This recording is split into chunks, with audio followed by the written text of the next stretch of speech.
इसके different between RBC and WBC, यानी कि जो रेड ब्लड सेल्स होती हैं और वाइट ब्लड सेल्स होती हैं, लाल रक्त कणिकाएं और सफ़ेद रक्त कणिकाएं जिसे हिंदी में बोलते हैं, उनमें क्या फ़र्क होता है। आज हम यही देखेंगे कि इनमें क्या फ़र्क होता है, इनके क्या काम होते हैं, इनके क्या काम होते हैं।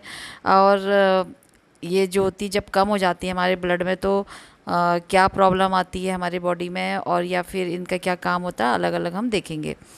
बस आपसे एक ही रिक्वेस्ट है कि आप इसे ज़रूर से लाइक शेयर करिएगा। अगर थोड़ा भी पसंद आए या आपको थोड़ा फ़ायदा हो तो सब्सक्राइब भी करिए। तो different between RBC cell and WBC cell पढ़ेंगे। तो ये जो बहुत छोटा वीडियो बनेगा, इसलिए टेंशन ना करें, जल्दी छोटा ही वीडियो है। और इसकी हिंदी इंग्लिश दोनों ही दिए हैं as per demand of our students. तो आप इसमें से भी बाद में देख सकते हैं। पहले तो आप अभी ये जो हम पढ़ रहे हैं ये देख लीजिए, बाद में फिर डाउनलोड करके अगर आप चाहें तो नोट्स बनाएंगे तो इसमें से आप हेल्प ले सकते हैं हिंदी वाले नोट्स से जिन स्टूडेंट ने डिमांड की थी। तो ब्लड इज़ द फ्लूइड जो है कनेक्टिव टिश्यू है, ठीक है। ब्लड क्या है, एक तरल संयोजी ऊतक है। और ये जो होता है क्या प्ले करता है, ये क्या काम करता है, very vital role in human body, यानी कि जो मानव शरीर होता है उसमें इसका बहुत महत्वपूर्ण योगदान होता है, बहुत महत्वपूर्ण कार्य भूमिका निभाता है जो ब्लड होता है, ठीक है। बिना ब्लड के तो कुछ भी काम नहीं हो पाएगा, सर्वाइव ही नहीं कर पाएंगे। हालांकि सभी का अपना अपना रोल रहता है, लेकिन ब्लड का भी क्या रहता है, एक बहुत महत्वपूर्ण रोल रहता है ह्यूमन बॉडी में। There are 4 primary component of blood, ठीक है। तो इसमें जो होते हैं, जो इसके घटक होते हैं, प्राइमरी घटक मतलब जो इसके इसमें क्या क्या चीज़ें रहती हैं ब्लड में।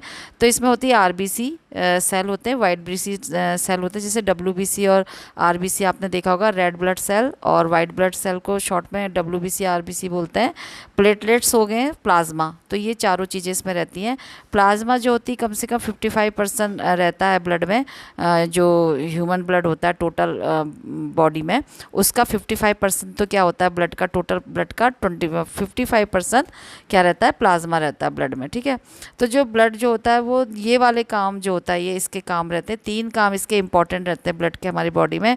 एक तो होता है ट्रांसपोर्टेशन, ट्रांसपोर्टेशन का मतलब होता है परिवहन, एक जगह से दूसरी जगह में पूरे बॉडी में कैसे ट्रांसपोर्ट होता है, कैसे फ्लो करता है, कहाँ से कहाँ तक पूरे बॉडी को सर्कुलेट करना। And regulation of the body temperature, body के टेम्परेचर को मेंटेन करके रखना, ताकि जैसे भी वेदर होता है उस हिसाब से हमारा ब्लड का टेम्परेचर मेंटेन रहता है, ठीक है। ज़्यादा अगर जो 98 डिग्री जो होता है, 98.4 हमारा नॉर्मल रहेगा फ़ारेनहीट, उससे ज़्यादा या कम है तो उससे फिर हमको आगे ट्रीटमेंट लेना पड़ता है या उससे कॉन्शियस होना पड़ता है, उसको रेगुलेट करना पड़ता है। तो हमें कुछ करने की ज़रूरत नहीं होती, हमारा जो बॉडी का टेम्परेचर है वो ब्लड ही रेगुलेट कर लेता है, कितना हमारे बॉडी को टेम्परेचर की ज़रूरत होती है वो उसको मेंटेन करता है। इन्वॉल्व इन क्लॉटिंग प्रोसेस, और हमारा जो क्लॉटिंग प्रोसेस होता है यानी कि जो थक्का बनने की जो प्रक्रिया होती है उसको भी ये बना के रखता है। नहीं तो अगर क्लॉटिंग प्रोसेस नहीं होता तो क्या होता, ब्लड का जो होता है वो ब्लीडिंग हो जाती कहीं से भी किसी भी समय, और अगर चोट लगती, इंजरी होती तो वहाँ से ब्लड फ्लो ही करता रहता है, यानी कि बहता रहता है। अगर क्लॉटिंग प्रोसेस नहीं होता तो वो अपने आप ही ऑटोमेटिक वहाँ पे क्लॉट हो जाता है, तो जिससे क्या होगा, थक्का बन जाएगा तो ब्लड रुक जाता है, बहता नहीं है। तो यहाँ पे देखिए अब हम इसका ये अब आगे हम डिफरेंट में कि क्या क्या इसमें डिफरेंट होते हैं। तो देखिए जो ये डिफरेंट होती हैं ये है महत्वपूर्ण अंतर क्या होता है, कुछ जो इंपॉर्टेंट है वो इसमें डाले हुए हैं मैंने, देख लीजिए। आरबीसी हो गया ये वाला, और ये वाली होगी डब्ल्यूबीसी सेल। तो जो आरबीसी का जो जब काउंट होता है और अगर ये कम होती है, आरबीसी ब्लड में बहुत ज़्यादा कम होती है तो उसके वजह से क्या होगा, अनीमिया हो जाएगा, ठीक है, हमारी बॉडी में। और अगर बहुत ज़्यादा कम डब्ल्यूबीसी हो जाती है, उसका जो नंबर होते हैं वो कम हो जाते हैं, तो उसके वजह से क्या होता है, ल्यूकेमिया हो जाता है, ठीक है। अब ये क्या होता है ये आप रेफ़र कर लीजिएगा, अदरवाइज वीडियो लेंदी हो जाएगा। तो जो आरबीसी सेल होती हैं उसको इरिथ्रोसाइट्स भी कहते हैं, ठीक है। आरबीसी को इरिथ्रोसाइट भी कहते हैं। आपने देखा होगा ना जब आप ब्लड टेस्ट करवाते हैं तो इरिथ्रोसाइट्स कितने हैं, ल्यूकोसाइट कितने हैं, ये सब उसमें लिखा रहता है। तो इरिथ्रोसाइट्स ही क्या है, आरबीसी होती हैं, और जो डब्ल्यूबीसी होती है उसको ल्यूकोसाइट कहते हैं, ठीक है। और जो आरबीसी होती हैं ये बाई कॉन्केव डिस्क शेप की होती हैं, ठीक है, यानी कि ये अवतल वाली द्विअवतल डिस्क जैसी होती है हिंदी में बोले तो।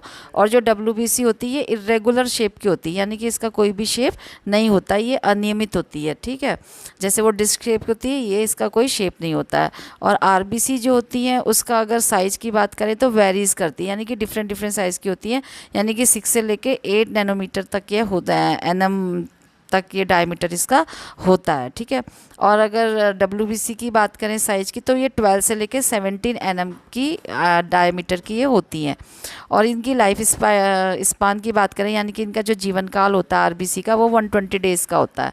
और जो डब्ल्यूबीसी का जीवन काल होता है वो 12 से लेके 20 दिन का होता है, यानी कि उतने दिन तक ये सर्वाइव करती हैं। उसके बाद ये क्या करती है, डिस्ट्रॉय हो जाती है लिम्फेटिक सिस्टम में। कौन?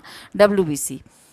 उसके बाद है आरबीसी जो होती हैं, वो उसके पास कोई जो मेच्योरिटी तक कभी कोई न्यूक्लियस नहीं होता, यानी कि उनमें जो होता है केंद्रक नहीं होता आरबीसी में। और जो डब्ल्यूबीसी होती हैं उसमें क्या होता है कि large central nucleus, WBC characterize by presence of large nucleus central nucleus, large central nucleus, यानी कि डब्ल्यूबीसी की विशेषता ये होती है कि उसमें क्या रहता है, केंद्रक उपस्थित रहता है, यानी कि न्यूक्लियस होता है। और हीमोग्लोबिन की बात करें अगर, तो जो आरबीसी होती है उसमें हीमोग्लोबिन होता है, जिसके वजह से क्या दिखती हैं, वो रेड कलर की दिखती हैं। क्योंकि रेड इसलिए दिखती है, क्या क्या आंसर आ गया आप, क्योंकि उसमें हीमोग्लोबिन होता है। और जो डब्ल्यूबीसी होती हैं वो कलरलेस होती है, उसमें कोई भी कलर नहीं होता। क्यों नहीं होता? क्योंकि उसमें पिगमेंट नहीं होता है, कोई भी पिगमेंट, ठीक है, नहीं होता है। जो आरबीसी होती हैं वो जो होती है एक ही टाइप की, one type of RBC exist, यानी कि केवल एक ही प्रकार की आरबीसी मौजूद होती हैं। और डब्ल्यूबीसी की बात करें तो जो ये होती है डिफरेंट टाइप की डब्ल्यूबीसी पाई जाती है हमारी बॉडी ब्लड में, जैसे कि न्यूट्रोफिल हो गया, और बी लिम्फोसाइट्स हो गए, टी लिम्फोसाइट्स हो गए, मोनोसाइट्स हो गए, बेसोफिल्स हो गई, स्नोफिल्स हो गई। ये आपको ब्लड टेस्ट जब आप कराएंगे तो आप देखिएगा उनमें ये भी सब मेंशन रहता है। तो देखिए जो आरबीसी होती हैं वो उनका जो they help in the transport respiratory gases, यानी कि जो आरबीसी होती है, अगर शॉर्ट मतलब सही इजी लैंग्वेज में देखें तो ये ऑक्सीजन को भी ट्रांसपोर्ट करती है हमारी पूरी बॉडी में, यानी कि रेस्पिरेटरी गैस तो वही होगी ना, ऑक्सीजन जो हमें चाहिए, तो हमारे पूरे बॉडी में डिफरेंट पार्ट में क्या करती, पहुंचाती है। और कौन? आरबीसी। और ये जो होती हैं डब्ल्यूबीसी क्या करती हैं, ये हेल्प करती हैं किसको? Antibodies to fight against disease causing microbes, ठीक है। ये जो माइक्रोब्स होते हैं ना, यानी कि जो रोग फैलाने वाले जो कीटाणु जीवाणु होते हैं, वो उससे फाइट करने के लिए ये क्या करती हैं, एंटीबॉडी बनाने में मदद करती हैं, ठीक है। एंटीबॉडीज़ बनाती हैं, जो बनाने में मदद करती है, जिससे कि ये जो इसके अगेंस्ट जो भी बीमारी पैदा करने वाले जो जीवाणु कीटाणु हमारे बॉडी में एंटर कर जाते हैं, उनसे वो क्या करती है, फाइट करते हैं एंटीबॉडीज़। जो आरबीसी होती है वो प्रोड्यूस करती है, मतलब कहाँ बनती है? रेड बोन मैरो में, मतलब जो बोन मैरो होता है, जो लाल अस्थि मंजा जिसे हिंदी में बोलते हैं, वहाँ पे ये बनती है। और जो डब्ल्यूबीसी होती है produce in the red bone marrow, lymph nodes और स्प्लीन, यानी कि ये प्लीहा में भी बनती है, लिम्फ नोड्स में भी बनती है, और अस्थि मंजा में भी बनती है। और जो आरबीसी होती है ये component of red blood cell, यानी आर हीमोग्लोबिन। जो आरबीसी होती है वो उसमें क्या रहता है, हीमोग्लोबिन रहता है, उसका एक कंपोनेंट होता है हीमोग्लोबिन। और जो आरबीसी होती है उसमें WBC cell, the components of the WBC जो होती हैं वो are antibodies with the presence of MSC, यानी कि मेजर हिस्टोकम्पेटिबिलिटी कॉम्प्लेक्स जिसे बोलते हैं, एमएससी एंटीजन सेल मेकर्स, ठीक है। तो जो श्वेत रक्त कणिकाएं होती हैं उसमें क्या रहती है, एंटीबॉडी होते हैं, जिनमें क्या होता है, ये जो एमएचसी होती है, यानी कि एंटीजन सेल मेकर, यानी कि एंटीजन बनाने वाले सेल होते हैं इसमें प्रेजेंट, उसी को एमएचसी बोलते हैं, ठीक है। किस में होते हैं? डब्ल्यूबीसी में। और इसमें क्या होते हैं? हेमोग्लोबिन होता है आरबीसी में। अब ये जो होती हैं आरबीसी जो होती हैं ये जो हमारे जो ह्यूमन ब्लड होता है, यानी कि टोटल ब्लड में 36 to 50% के आसपास ये होती हैं लगभग, ठीक है। और ये जो होती हैं जो डब्ल्यूबीसी होती हैं ये 1% तक होती है हमारे ब्लड का हिस्सा, ठीक है। ये मतलब जो टोटल ब्लड होता है उसमें 1% तक होगी। और जो आरबीसी होते हैं वो 36 से 50% तक होते हैं हमारे ब्लड में, ठीक है। अब ये जो आरबीसी का जो अगर काउंट करें तो 5 मिलियन पर mm ऑफ ब्लड, यानी कि आरबीसी की जब गणना करते हैं तो 5 मिलियन mm रक्त में होती है, यानी कि ब्लड में टोटल 5 mm तक ये होती हैं। और जो डब्ल्यूबीसी होती है 7,000 to 8,000 पर mm ऑफ ब्लड, यानी कि पूरे ब्लड में जो होती हैं ये 7,000 से 8,000 पर mm होती हैं। अब डब्ल्यू जो ये होती हैं आरबीसी होती हैं, इसका प्रोसेस यानी कि जो बनने वाला प्रोसेस होता है आरबीसी को बनाने का, जो प्रोसेस को क्या बोलते हैं, इरिथ्रोपोइसिस के नाम से जानते हैं। इस प्रोसेस को इरिथ्रोपोइसिस बोलते हैं। और जो डब्ल्यूबीसी को बनाने वाली जो प्रक्रिया होती है, जिस जिस प्रक्रिया के तहत ये बनते हैं, उसको क्या बोलते हैं, ल्यूकोपोइसिस बोलते हैं। दोनों के नाम अलग अलग हैं, ठीक है। अब उसमें these cell moves between the cardiovascular system. तो जो ये आरबीसी होती है, ये कहाँ मूव करती है, कार्डियोवास्कुलर सिस्टम के बीच में ये क्या करती हैं, मूव करती हैं, यानी कि फ्लो करती हैं। और जो ये होती हैं डब्ल्यूबीसी, ये कहाँ करती है, कार्डियोवास्कुलर और लिम्फेटिक सिस्टम में मूव करती हैं, उनके बीच में ये चलती हैं, ठीक है। ये तो हो गया डिफरेंट, जो कि मेन था। अब हम थोड़ा थोड़ा इसमें देख लेते हैं। जो आरबीसी होती हैं, RBC cell are called erythrocyte, जैसे हमने देखा था। आरबीसी जो होती है उसमें हीमोग्लोबिन रहता है, और ये जो होती है रेस्पिरेटरी पिगमेंट इसमें रहते हैं, जो कि क्या करते हैं, ऑक्सीजन के संग बाइंड हो जाते हैं, ठीक है। और कार्बन डाइऑक्साइड मॉलिक्यूल को भी बाइंड करने की उसके अंदर कैपेसिटी होती है आरबीसी के, जो ये होते हैं रेस्पिरेटरी पिगमेंट होते हैं इसमें, ठीक है, इसमें हीमोग्लोबिन में। और ये जो हेल्प क्या करते हैं, ट्रांसपोर्टेशन ऑफ द ऑक्सीजन, यानी कि हमारे पूरे बॉडी में ऑक्सीजन को और पहुंचाते हैं डिफरेंट टिश्यूज़ में और डिफरेंट ऑर्गन में हमारे बॉडी में, ह्यूमन बॉडी में। और इसी को it also take away the carbon dioxide from different organ, यानी कि जितने भी हमारे ऑर्गन होते हैं, सभी ऑर्गन से, सभी टिश्यू से ये क्या करते हैं, कार्बन डाइऑक्साइड को क्या करते हैं, बाहर करते हैं, दूर करते हैं, ताकि वहाँ पे जो लंग्स में क्या कर सके, उसको दोबारा से भर पाए, मतलब उसका क्या कर पाए, वो दोबारा से उसको क्या कर पाए, कार्बन डाइऑक्साइड को दूर ले जाते हैं, ताकि उसमें फेफड़ों में फिर से ऑक्सीजन फुल हो पाए, भर पाए। और जो हीमोग्लोबिन होता है वो मेनली कंपोज होता है आयरन से, मतलब हीमोग्लोबिन में मेनली आयरन पाया जाता है, जो कि कंबाइन होता है ऑक्सीजन के साथ और giving a reddish colour in blood, और ब्लड को क्या देता है, एक रेड कलर देता है। कौन, आयरन। आयरन में क्या होता है, ऑक्सीजन के साथ कंबाइन होने की कैपेबिलिटी होती है, और वो रेड कलर देता है ब्लड को, ठीक है। और ये कितना ऑक्यूपाई करता है ब्लड का, यानी कि टोटल ब्लड वॉल्यूम का ये 40 से 45% तक का जगह लेता है। कौन, ये हीमोग्लोबिन, ठीक है। और इसमें क्या होता है, the primary function of the RBC, यानी कि आरबीसी का जो पहला फंक्शन होता है वो क्या होता है, ट्रांसपोर्टेशन ऑफ द न्यूट्रिएंट, यानी कि न्यूट्रिएंट का ट्रांसपोर्ट, जो भी हम न्यूट्रिएंट लेते हैं उसको हर एक टिश्यू में, ऑर्गन में पहुंचाना, और हार्मोन को पहुंचाना हमारे through out the human body, ठीक है, परिवहन करना किसे, पूरे बॉडी में। और जो लाइफ स्पान होता है, यानी कि लाइफ स्पान का मतलब होता है जीवन काल कितना होता है आरबीसी का, जैसे हमने अभी पढ़ा था 100 से लेके 120 दिनों का होता है, ठीक है।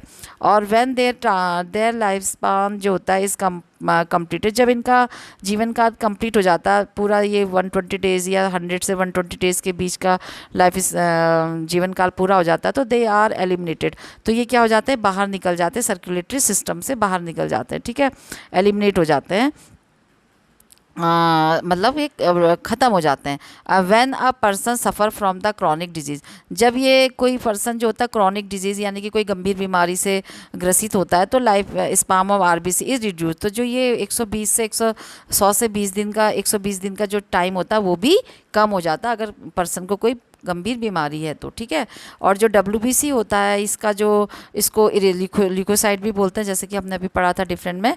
और these cell act as a defence system, इनका क्या होता है डब्ल्यूबीसी का, एक सिपाही की तरह हमारे सिस्टम के जो के बीच में डिफेंस का काम करना, यानी कि सुरक्षा देने का काम करना इनका काम होता है। अब वो कैसे देते हैं, against any infection in the human body, यानी कि जो ह्यूमन बॉडी में कोई भी इन्फेक्शन कैच होता है तो उसके अगेंस्ट वो क्या करते हैं, उसके साथ फाइट करके हमारे डिफेंस सिस्टम का काम करते हैं, एक तरीके से सुरक्षा देने का काम कौन करता है, ल्यूकोसाइट करते हैं, जो कि डब्ल्यूबीसी को ही बोलते हैं, ठीक है। They produce special kind of protein, ये क्या करते हैं, स्पेशल काइंड ऑफ प्रोटीन को प्रोड्यूस करते हैं, जिसको कि एंटीबॉडीज़ करते हैं, ठीक है। और ये जो एंटीबॉडीज़ होती हैं ये क्या करती हैं, आइडेंटिफाई कर लेती हैं, यानी कि पता लगा लेती हैं कि कौन सा जीवाणु जो है वो बीमारी फैलाने वाला है, ठीक है। तो उसके साथ ये क्या करती हैं, फाइट करती हैं, मतलब लड़ाई करती है, फाइट करती है ह्यूमन बॉडी में जो भी ऐसे कीटाणु प्रवेश कर जाते हैं जो कि बीमारी फैलाते हैं, ठीक है। These cell are the classify further as, अब इन्हीं सेल को जो डब्ल्यूबीसी होते हैं आगे को भी इसको क्लासीफाई किया जाता है, जिसको कि ग्रेनुलोसाइट और अग्रेनुलोसाइट बोलते हैं, ठीक।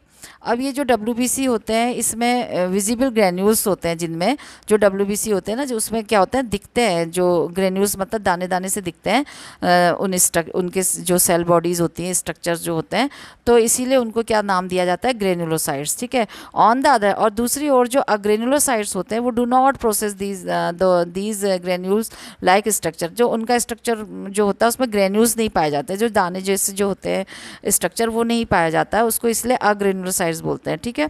तो ये जो होते हैं ये कितने तरीके की होती है, the cell kind of granulocyte, जो ग्रेनुलोसाइट्स होती हैं जिसमें कि हमने बताया था कि ग्रेन्यूल्स होते हैं, वो कितने टाइप के होते हैं, न्यूट्रोफिल होते हैं, बेसोफिल्स होते हैं और स्नोफिल होते हैं, जो कि ग्रेनुलोसाइट्स होती हैं। और जो 2 टाइप की ग्रेनुलोसाइट्स होती हैं वो होती है लिम्फोसाइट और मोनोसाइट। जो लिम्फोसाइट मोनोसाइट क्या होती है, अग्रेनुलोसाइट्स होती है। इसी में कितने क्वेश्चन बन सकते हैं आप देख लीजिए बना के। WBC comprises 1% of total blood volume. तो जो WBC होती है वो टोटल ब्लड का 1% बनाती है, जैसे हमने डिफरेंसेस में देखा था। और दे आर कलरलेस, ये कलरलेस होती है। क्यों होती, क्योंकि इसमें कोई भी टाइप का पिगमेंट नहीं होता है, बिकॉज दे अवॉइड, और ये भी बोल सकते हैं डिवॉइड ऑफ हीमोग्लोबिन, मतलब इसमें हीमोग्लोबिन नहीं होता, इसलिए इसमें कोई कलर नहीं होता। अगर इसकी जीवन काल की बात करें WBC की, तो 12 से जो होता है 20 दिन का इनका लाइफ स्पान होता है, यानी कि जीवन काल होता है। और इसके बाद क्या होता है, जितना भी इनका टाइम पीरियड पूरा हो जाता है तो ये डिस्ट्रॉय हो जाती है लिम्फेटिक सिस्टम में। ठीक है। लिम्फेटिक सिस्टम में ये नष्ट हो जाती है, वहाँ पहुँच जाती है, नष्ट हो जाती हैं। और ये जो इमेच्योर जो WBC होती हैं ये रिलीज़ होती है फ्रॉम द बोन मैरो, यानी कि बोन मैरो से जो इमेच्योर, जो अभी मेच्योर नहीं होती हैं, इमेच्योर रहती हैं WBC, वो बोन मैरो से रिलीज होती है इनटू द पेरिफेरल ब्लड में, जो हमारा पेरिफेरल ब्लड होता है उसमें रिलीज होती है, मतलब वहाँ पहुँच जाती है ब्लड में पेरिफेरल के। और इसको बोलते हैं इसको क्या बोलते हैं, बैंस एंड स्टेप भी बोलते हैं। इसी में भी आप क्वेश्चन बना सकते हैं। ठीक है। बैन एंड स्पेस किसको बोलते हैं करके। तो ये जो लाइफ स्पान और RBC होता है ये चेंज विद द एज। अब ये जो इनका जो WBC का भी जो टाइम काल होता है, यानी कि जीवन काल होता है, ये एज के हिसाब से चेंज होता रहता है। अगर देखा जाए तो for instance a newborn baby has a high white blood cell. ठीक है। जो अगर हाई, जो छोटे बच्चों की जो न्यूबॉर्न बेबी होते हैं, अगर उनका वाइट ब्लड सेल को काउंट किया जाए तो कंपैरिजन ऑफ अडल्ट, उनके जो होते हैं हाई WBC होता है उनके अंदर ज़्यादा होता है इन कंपैरिजन टू अडल्ट। ठीक है। तो फिर ये जो the count of the WBC also change with pregnancy. और जो प्रेगनेंसी में भी अगर इसको देखेंगे, चेक करेंगे, तो WBC उस समय क्या हो जाता है, चेंज हो जाता है। जो प्रेग्नेंट वुमेन होती है उसका जो ये WBC होता है वेरी हाई होता है इन कंपैरिजन टू जो प्रेग्नेंट वुमेन नहीं होती, यानी कि जो नॉन प्रेग्नेंट वुमेन से प्रेग्नेंट वुमेन का WBC ज़्यादा होता है अगर उसको चेक कराया जाए तो thank you guys for watching this video. Please do like, share, comment and subscribe this channel. तब मिलते हैं नए वीडियो में, तब तक के लिए टेक केयर।